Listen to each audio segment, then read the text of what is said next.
I can't believe you'd even joke about that, I muttered, trying to keep my voice even, though a strange tightness gripped my chest.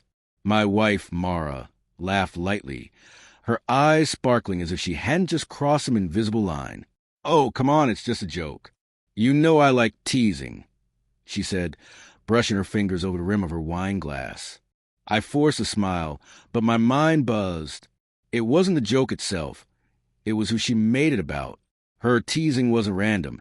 It landed on my best friend, Jeremy, and the way her laugh lingered, playful but knowing, stirred a gnawing unease I couldn't ignore. Over the next few weeks, small things began to shift. Mara's phone always seemed just out of reach.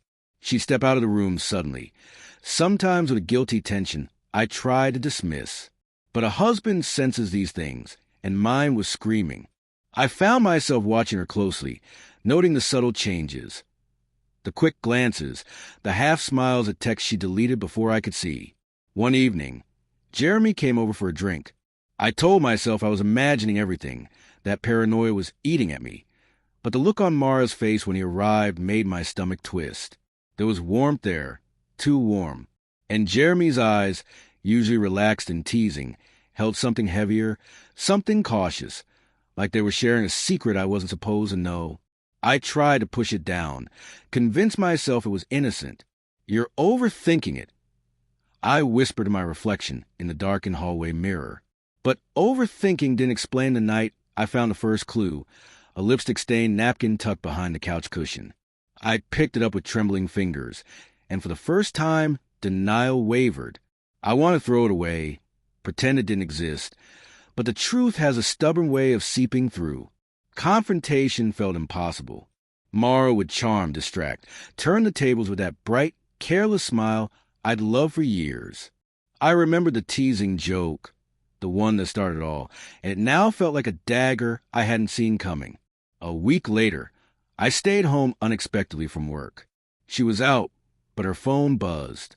I saw a message preview. "Can't wait to see you tonight. Don't tell him." I froze.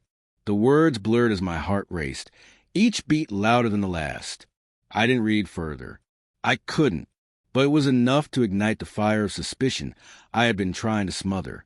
I confronted her that night when she returned, trying to keep my voice calm. "Mara, who is this?"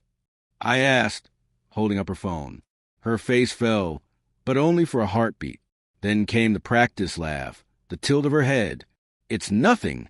Just some friend, don't worry about it," she said. "Some friend who you don't want me to know about?" I pressed, my hand shaking.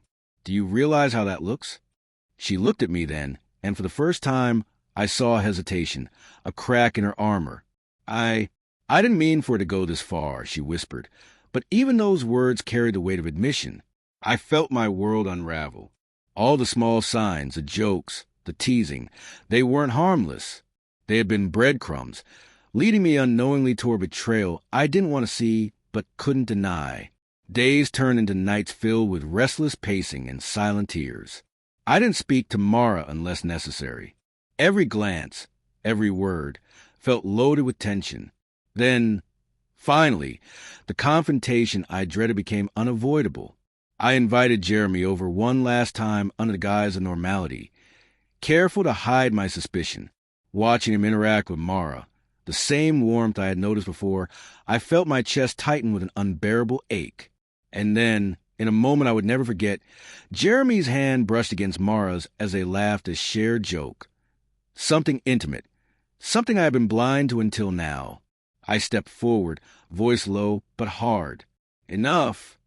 They froze, and in that pause, everything collapsed.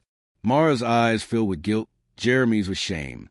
Words tumbled out, messy and raw, unraveling months of secrecy and betrayal. I listened, stunned, each revelation a shard of glass in my heart. By the end, silence settled over us like a funeral shroud. Mara couldn't meet my gaze. Jeremy slipped out, his presence now unbearable.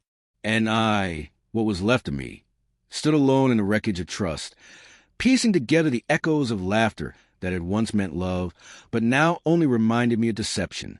I realized then that love, no matter how deep, can't survive hidden truths. And sometimes The most intimate betrayals come not from strangers, but from those whose laughter once felt like home.